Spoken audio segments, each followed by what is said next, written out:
Right, so we've been covering, we have covered four case makers so far. We covered about the origin of the universe and how it points to God, the complex ordering of the universe and how it points to God, the existence of moral truth and how it points to God, and also the existence of mathematics, how it applies to the physical world, and how it's a case maker for God. And now we are coming to the penultimate, the second last session of the series, where we're going to look at the resurrection of Christ. And we will also quickly touch on the notion of are miracles possible? Now, I like to title this session as He's Still Rolling Stones, which is a reference to Lauren Daigle's song referring the resurrection. And we will look at first the resurrection, what really happened with the resurrection. Then we'll ask, are miracles possible? And then finally, as in the previous sessions, we'll look at the apologetics lab. We will get a hands-on application as well. All right, so resurrection. What really happened with the resurrection? Now, we're all familiar with the Bible. We know what Paul says in 1 Corinthians regarding the centrality of the resurrection, right? Christianity stands or falls on whether Christ rose from the dead, because all of his claims are dependent upon whether he could actually prove he was God, whether he could actually show others that, yes, he has authority over life and death, whether he has authority over sin and death. Is he truly the judge of the living and the dead? All of that comes down to what happened with Jesus after he was crucified. Now, let's explore the case with the resurrection. The baseline fact, the undisputed baseline fact of the resurrection is that all of these disciples, they said that they saw Christ after he was crucified.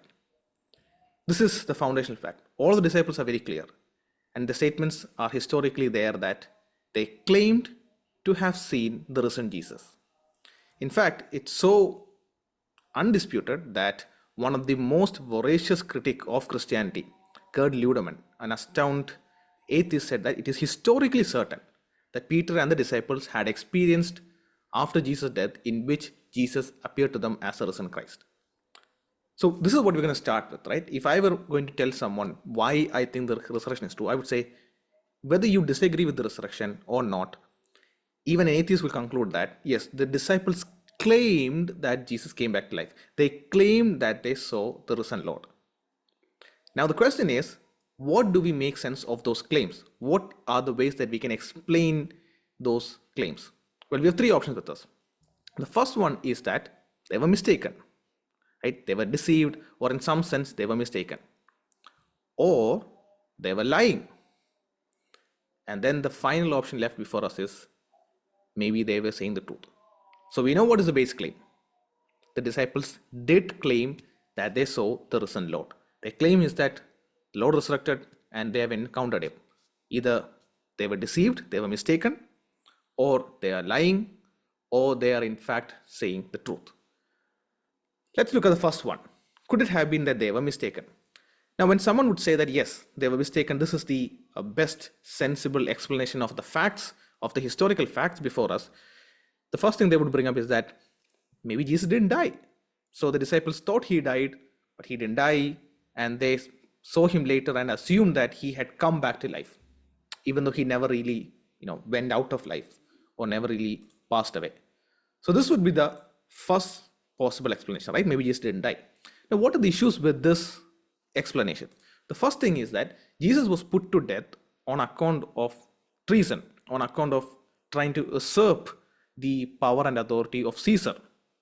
That was the charge put on Jesus. So it was not that he tried to pick wood on Sabbath and therefore the Jews said, oh, he must be stoned to death or anything of that sort. This was something that threatened Roman authority. This was something that the Roman government got involved with. So to say that the Roman government and the soldiers who were trained to properly execute a person, that they failed to do this is too big of a burden to prove. And what is someone's claim to say that maybe Jesus escaped death in this circumstance? We know that he was flogged and then crucified. So this is too difficult an issue to claim, right? So this is the first issue with it. To say that Jesus didn't die, you have to say that Jesus escaped death at the hand of the Romans. purely naturally because you're removing God out of the equation from the beginning. So Jesus escaped death at the hand of the Romans who were trained to properly execute someone, especially on account of treason. So that's the first issue. The second one is that Jesus' death is easily verifiable. I mean, even us with our limited medical knowledge, there are ways that we can easily verify a person's death. I mean, Jesus' case, like I said, blood bleeding from the back, and being on the cross, surrounded by Roman soldiers.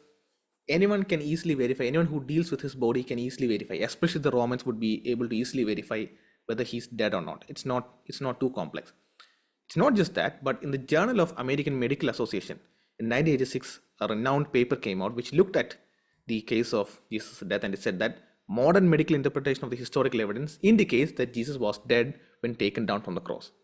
So this is the claim and the remark from the scientific community, that when we look at all of the facts that went into Christ's crucifixion, there is no way that we can say that he escaped death or that he cheated death. So that's the other issue. Now, what's the third issue? Well, if Jesus doesn't really die, but he somehow is, in a comatose state and he crawls and comes back to his disciples, in what way can that experience drive the disciples to later go on to say, in the words of Peter and John and Paul and all of them, like how can that experience then catapult a set of timid disciples to say that here is he who is the judge of the living and the dead. Here is he who has defeated sin and death. How can they look at him and claim him to be a victor if he was barely alive after his battle with death? So that also is very difficult to hold. So this first one, to say that Jesus didn't die and therefore they were mistaken, doesn't hold up. Now, what is another way that they could have been mistaken? Maybe the disciples were hallucinating, right? And this is very popular among those who reject the resurrection. One of the most popular, that the disciples were hallucinating. Could it be the case? Could it be the case that the disciples were hallucinating a risen Jesus? Okay, let's look at what are the issues with this hypothesis or this explanation. The first one is that there is a significant, insurmountable lack of evidential base to say that this could be the case. So what they are presenting is not that Peter had an hallucination, or that John had an hallucination, or that James had an hallucination, or that all of them had independent hallucinations at different points in life at different stages. No.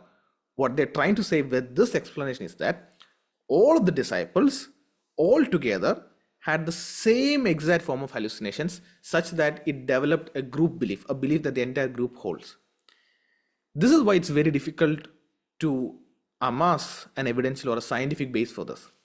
They're talking about a specific group hallucination, not just hallucination. Hallucinations happen, right? I vividly still remember the time when I had high fever when I was in high school, and I hallucinated, like I had extremely high fever.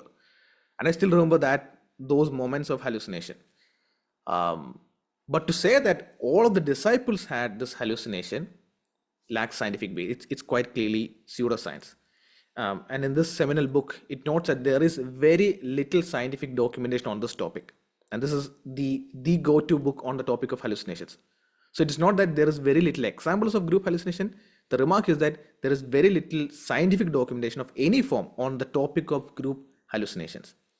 And Gary Siby, a renowned author in the matter of this regard, in his correspondence to Mike Licona, he says that after surveying all of the literature written by psychiatrists and psychologists on group hallucination, he's saying that over the past 2 decades, there isn't any record or any concrete scientific data to say that a group of people have this shared hallucination experience when there is no external referent, right?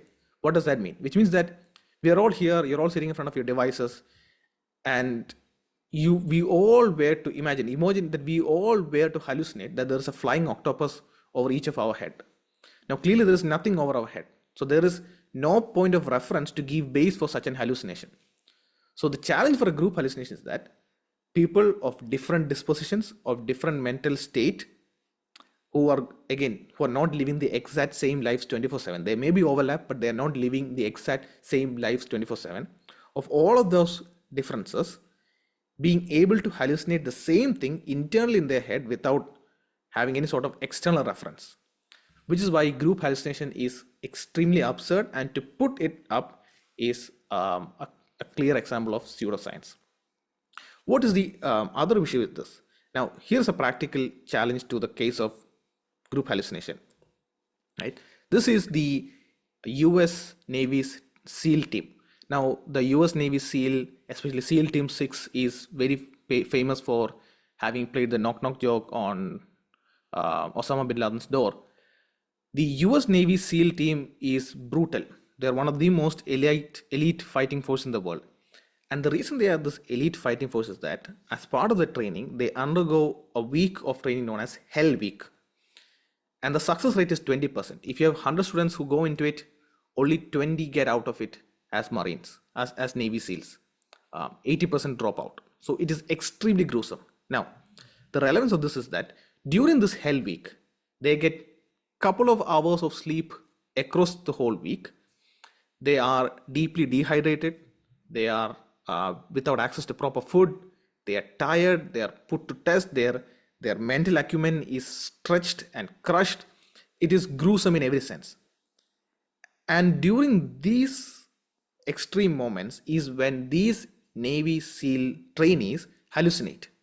And there is one instance where a group of them are on the boat and they're rowing as part of the challenge. And one of them recounts that he saw an octopus jump out of the water and wave its hand at him. Now, the interesting thing is that he and everyone with him have been going through the same thing. They're in that same circumstance. They're not going home and coming back for the training. No, they're all together, all undergoing the same challenges, same access to water, same access to food, same pressure, same circumstance, same toils, all of that. And they were all of them were in that same boat, in that same moment, when one person hallucinates something, but the others didn't. So the lack of group hallucinations, especially in the case of Navy SEALs, where people always individually hallucinate, is a strong counter argument, a strong evidential, anecdotal argument against the whole notion that there can be group hallucination. Because if there's any group that should be having proofs of group hallucination, it should be these fellows, because of how homogeneous the circumstances right then and there for them are. What is the other issue with saying that the disciples hallucinated? The other thing is that these disciples were not expecting the risen Lord.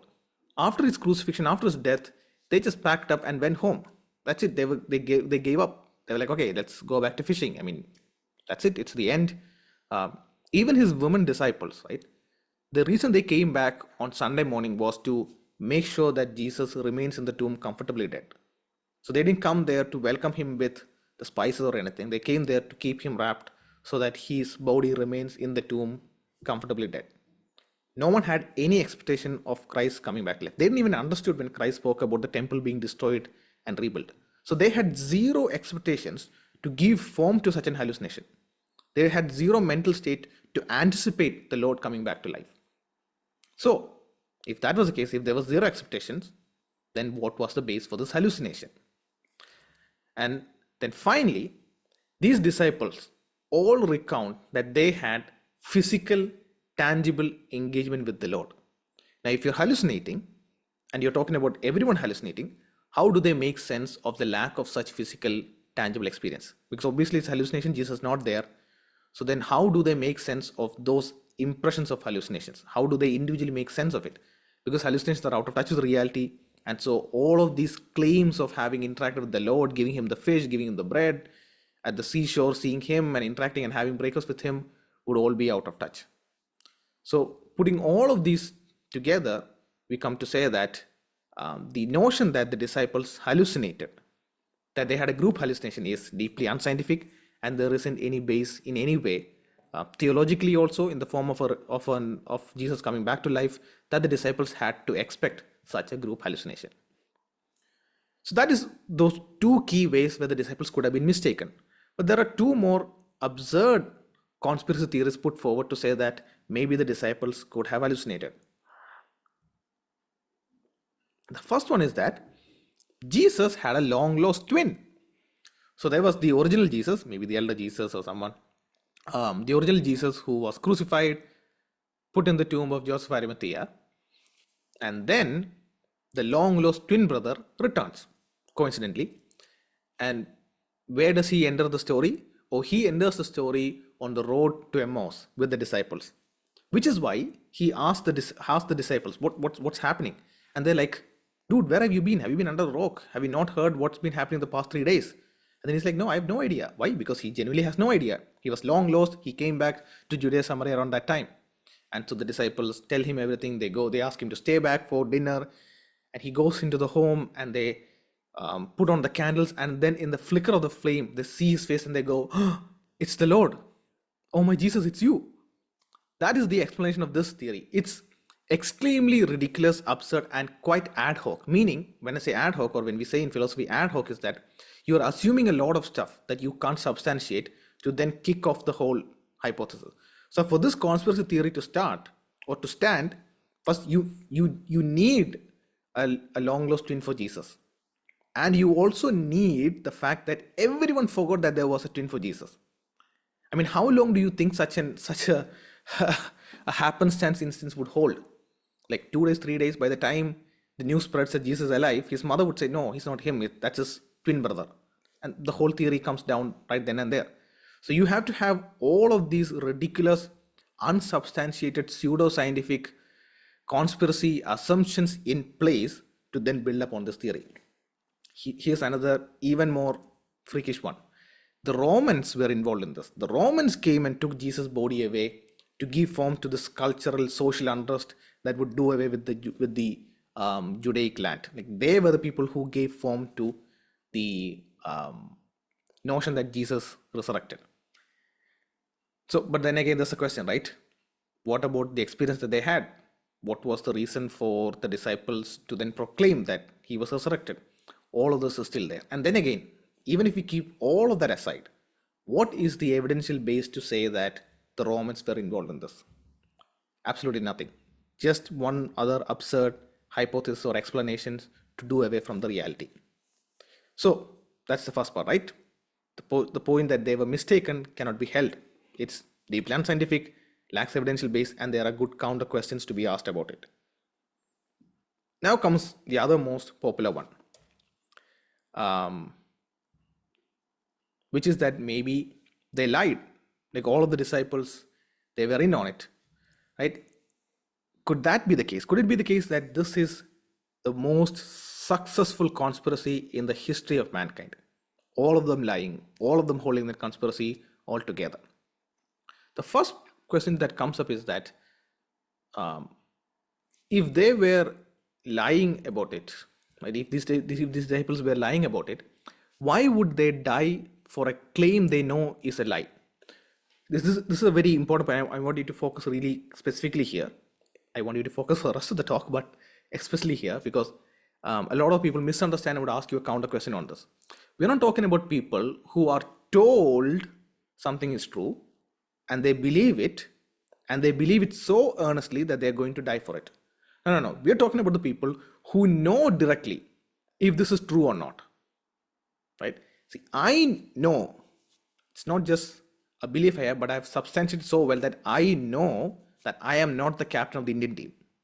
But if I tell my cousin sister, who adores me a lot, if I tell her that, oh, I am the captain of the Indian team, she trusts me so much that she will believe it.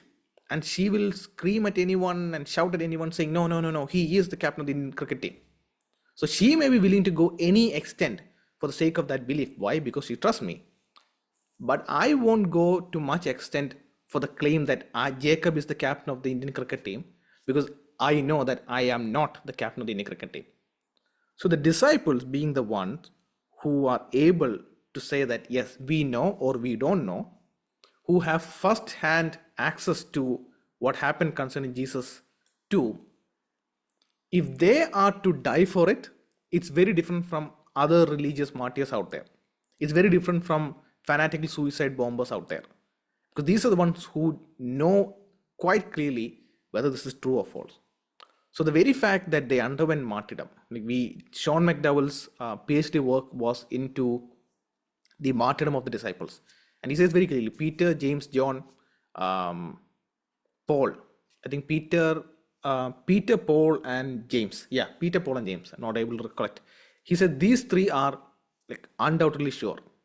And then there is a gradation of how strongly we can know whether who all were martyred given the historical data around them.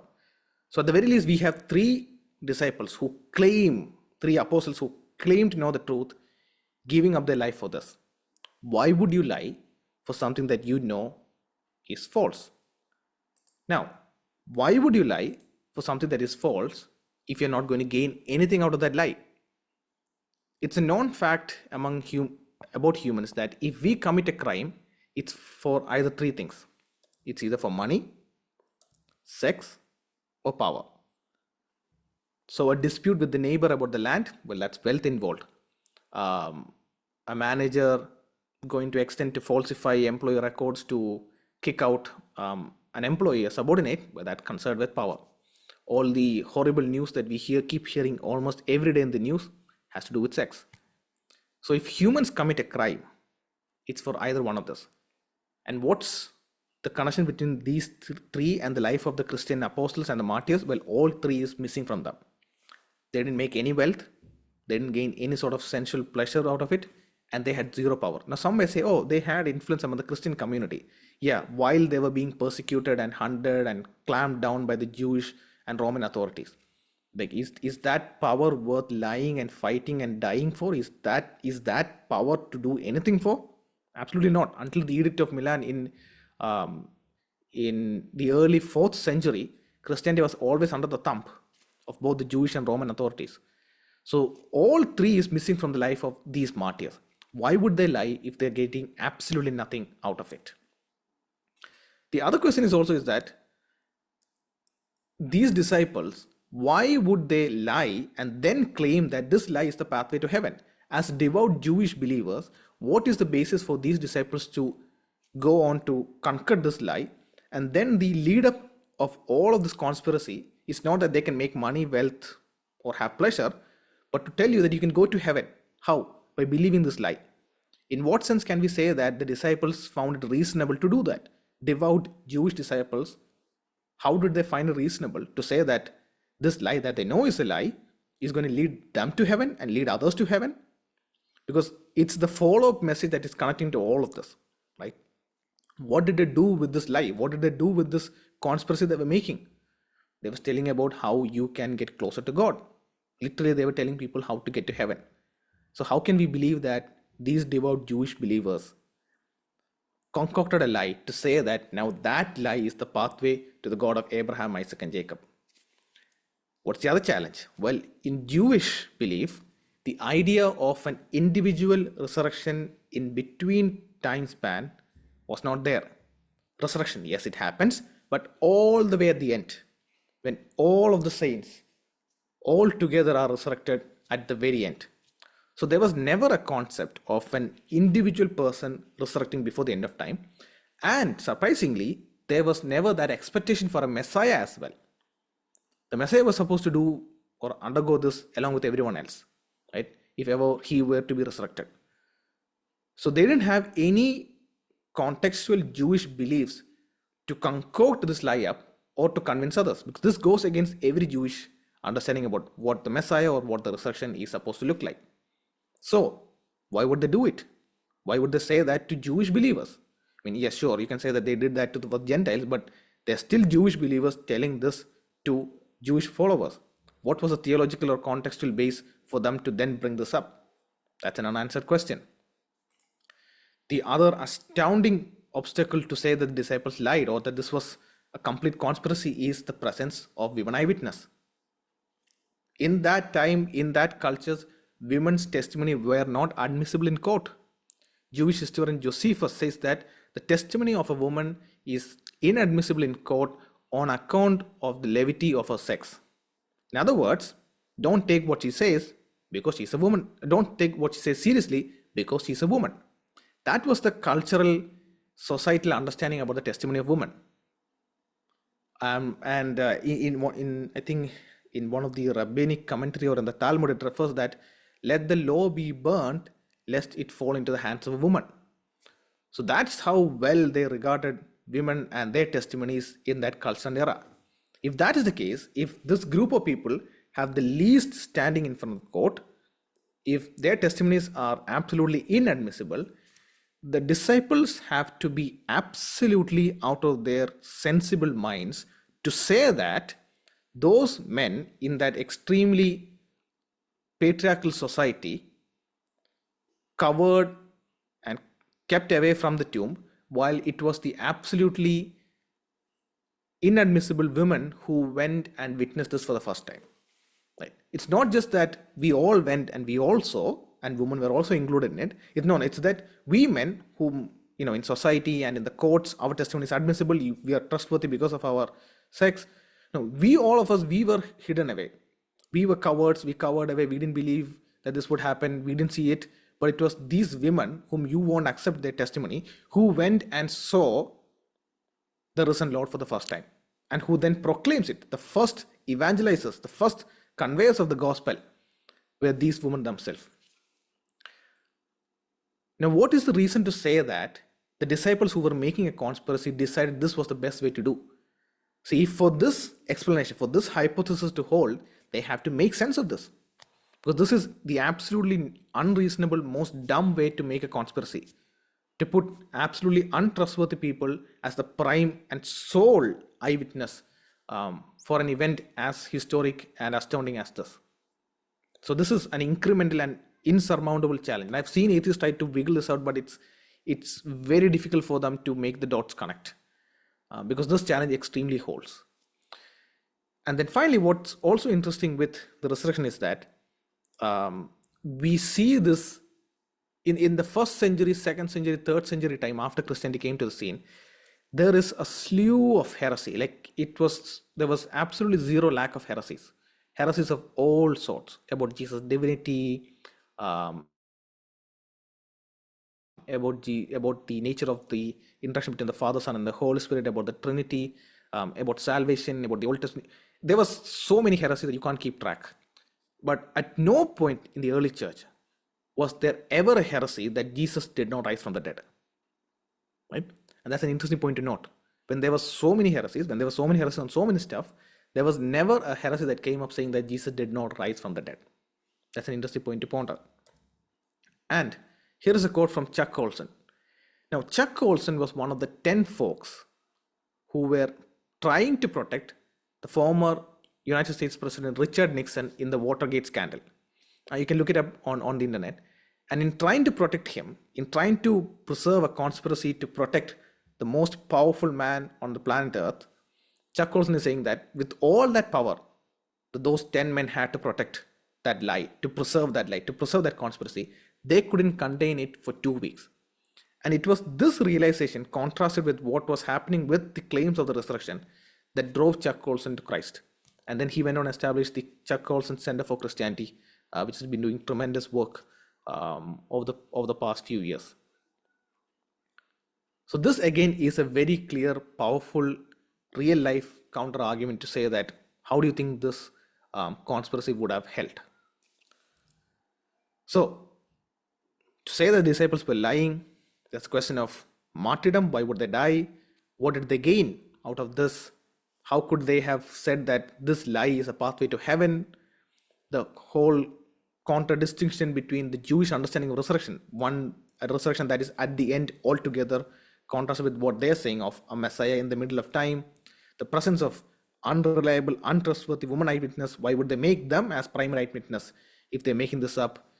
The lack of anti-resurrection history, and also the fact that we don't have a single record of any of the Christ apostles or disciples recanting the faith. Not even when they were skeptics and atheists who were countering the Christian faith, when they're writing about Christian faith, so many, we don't ever see even them saying, oh, look, that fellow recanted the Christian, the testimony of the resurrection. Not even the enemies of Christianity ever bring that up. But if you know about Mormonism, Joseph Smith, we have records of those who said pro-Mormonism statements later recanting their testimonies as well. So, if they're not mistaken and they're not lying, if these don't hold up to the scrutiny of reasonable, sensible examination of the facts, then the only one that remains is that they were truthful. Now, what is the only objection to the final option is that if you are committed to a naturalistic worldview where only the nature exists, there is nothing supernatural, there is nothing beyond the world, then the last one is already off limits. You have to make do with the first or the second one, which is why you would see people go around circles to try and make the first or the second one fit into the picture, to fit into the puzzle pieces. It just doesn't. So it is an a priori commitment, a commitment prior to the examination to rule out the truthful claim of the disciples and to rule out the resurrection in effect of doing that. So this is the case making that we have for the resurrection. We have the baseline fact, which is that the disciples claimed that Jesus rose from the dead and that they had experience. We have an atheist, astoundingly outspoken, hardcore critic of Christianity saying that yes, it is historically certain, not just that they claim, what he's saying that it is historically certain that the disciples had experienced the Jesus as the risen Lord. So then what do you make sense of the claim?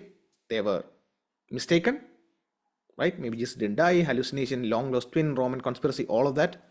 Or maybe they were lying, the world's most successful conspiracy ever, or maybe they were telling the truth. And once you start evaluating these conspiracies, these theories, you see that all of them fail to hold water, and we just have to come to terms with the fact and say, okay, if that's the case, then maybe it was indeed true that Christ rose from the dead. And that is a question that would challenge and be placed before the skeptic. Now, for them, the question is that, are miracles possible, right? I mean, should one ever believe that miracles are possible? Which is what I'm going to quickly run through in the next few minutes. What is the best way to understand miracles? We use the term miracles quite frequently, quite freely all around. So this is the proper way to use the term miracle, especially when we're describing something as a miracle to a non-believer or to a believer. Miracles are naturally or physically impossible events which at certain times and places cannot be produced by relevant natural causes. Right? This is extremely crucial. What that means is that a rain can be a miracle and cannot be a miracle if there are relevant natural causes, humidity, temperature, pressure in the air, that can give form to a rain, and then it rains. That's not a miracle. But if the humidity, the temperature, the pressure, all of those conditions are completely opposed to a rain ever taking place, and then it rains, it's a miracle. But rain, it's natural, right? It's quite common. How can it be a miracle? Well, it can be a miracle in that specific instance because it could not be produced by natural causes. That's a specific way to understand. It's not because, wow, it's surprising or it's amazing. That's not why it's a miracle. It's a miracle because it cannot be produced by natural causes. It is naturally or physically impossible.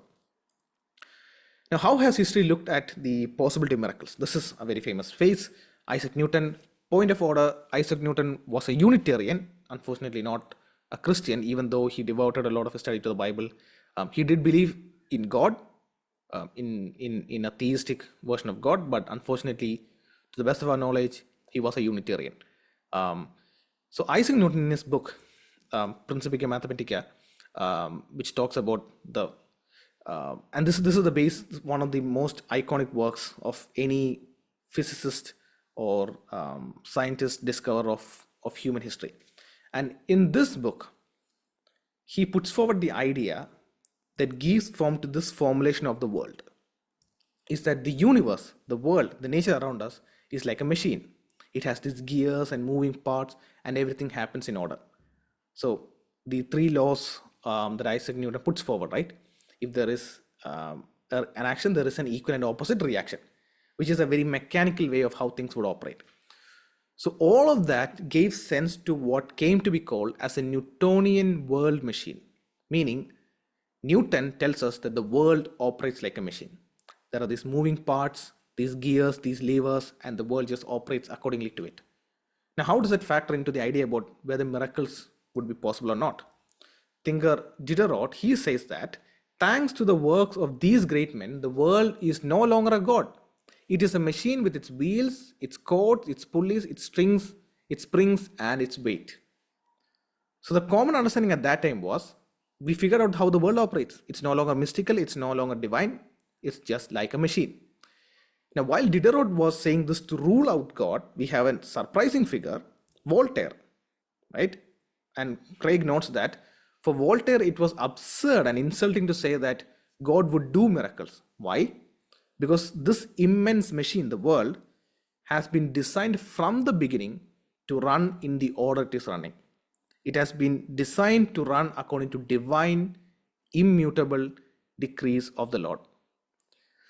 You may have come across this phrase where Voltaire is trying to um, engage with it, and I think one other French scientist gives an explanation for some phenomenon in the universe. I'm unable to recall who it was. And Napoleon asks, "What do you think about God? Like where is God in this explanation?" And he says, "I have no need for that hypothesis." So philosophers have come back to say that maybe the reason he said that was because how Voltaire was thinking. Like you don't need to invoke God. You don't need to say that God is involved. You don't need to say that miracles happening. Why? Because God has already set everything in motion and it's just running. It's insulting to say that God has set things in place and then he has to interfere in it as if it was imperfect. So this was a thought process that was running since the time of Newton, and it has then gone on to influence how the outlook and miracles has taken place over time.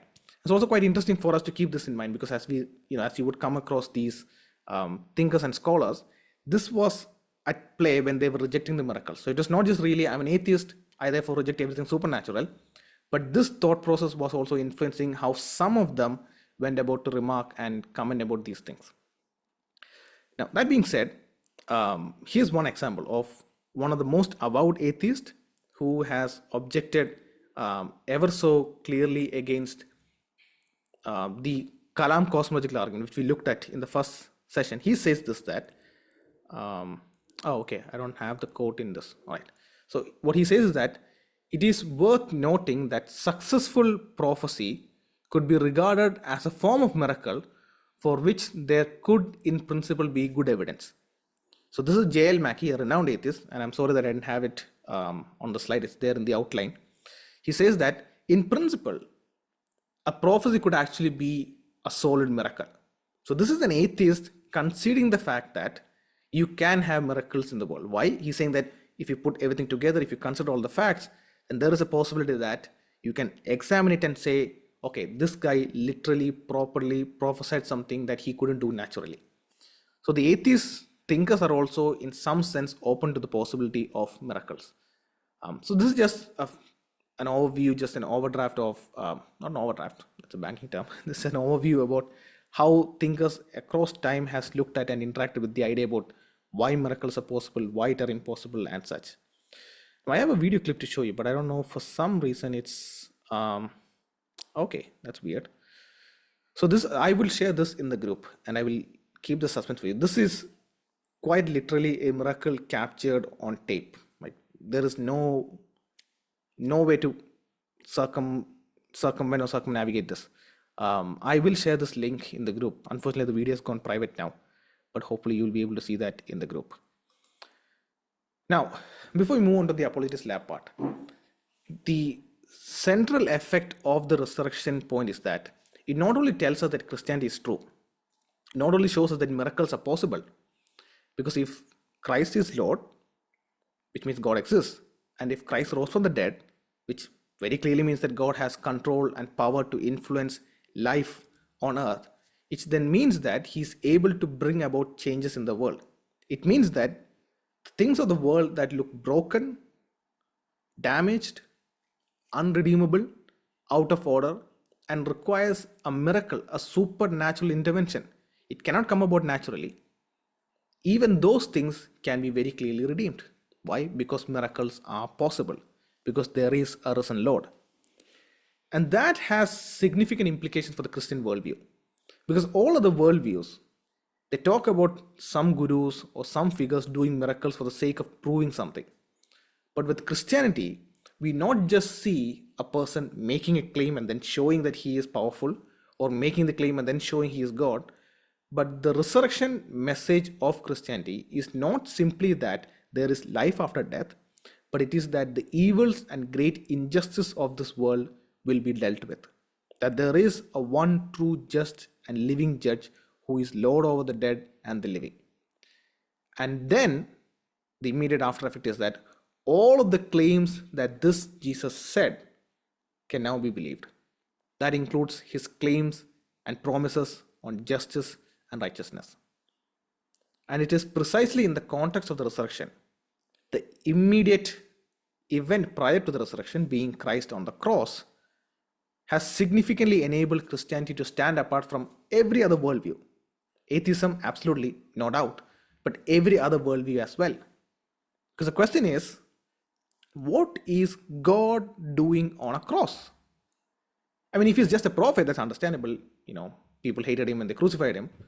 If he's just a madman, a lunatic, claiming that he's God and he's threatening Roman authority, if he's a zealot trying to overthrow Pontius Pilate, he gets crucified. Okay, makes sense. But if he's literally God, if he has the power and authority and ability to command angels to come down and deliver him and get him off the cross, what is he doing on the cross? And that question will never ever be asked in any other worldview. Because even in other monotheistic faiths, popular in our areas, even in that, the notion of God coming down to earth is equivalent to blasphemy. So there's an instance where their God tries to interact with Adam on a mountain, and the mountain, I think, bursts into flames or it just gets destroyed or something of that sort. He's really inapproachable, and he doesn't approach you as well.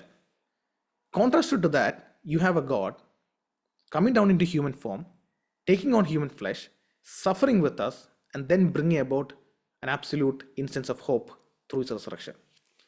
And so while we talk about the moral argument and its counter questions about the problem of evil, when someone says, if God exists, why evil? Our question is, what do you mean by evil, right? And we have covered this, the existence of moral truth. And to say that there is objective evil, you need to say that there is an objective right. To say that there is a wrong, you need to say that there is a right. What is your standard for saying there are true, right, and wrong? And that makes the case for God. But apart from that, while it remains in a very philosophical sense, it is the resurrection message and the crucifixion of Christ that can tell to a broken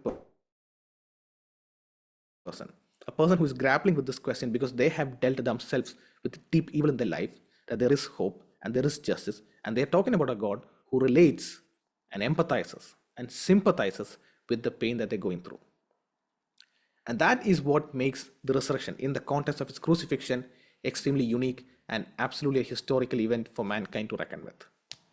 Now we can definitely pick up some stuff in the Q&A, but we will go into Apologetics Lab, and we have around 8 folks, myself included. So what we'll do is, I'll just show you the questions. Maybe you can all take a screen grab. The first scenario is the question. The claim that Jesus rose from the dead is extraordinary. Extraordinary claims require extraordinary evidence. What have we got to show for this? That's the first question. This is very common. Okay, so we will try and look at this. Then we've got scenario 2. I think I'll assign right now as I see on screen. So Sarah and Grace, you can look at scenario 1. Peter Sahe and Kuchipudi Sangar, you can look at scenario 2, which is Matthew records that the tombs opened and saints came to life, presenting themselves in Jerusalem. Even Christian scholars are critical about the historicity of this portion. Can you trust what Matthew says about the resurrection? Okay, so how would you then try and interact with this in this case? So that's for Peter and Kuchipudi Sangar. Now for Pastor Finney and okay, yeah, Peter is dropping off, no worries. For Pastor Finney and Gaurav, maybe you can take a look at this scenario. Joseph of Arimathea's servants probably took the body away to another tomb because it was his family tomb. This explains why the gardener said that Jesus wasn't there and why Mary asked where they had taken him. Right? And then we'll come back and look at the last scenario. So I hope you've been able to take a look at these scenarios, in which case I will break you off into breakout rooms. Okay, it looks like some folks have to join for other calls. Right, in which case I'll put a stop to recording and we'll just discuss these scenarios right here and now and quickly go through them.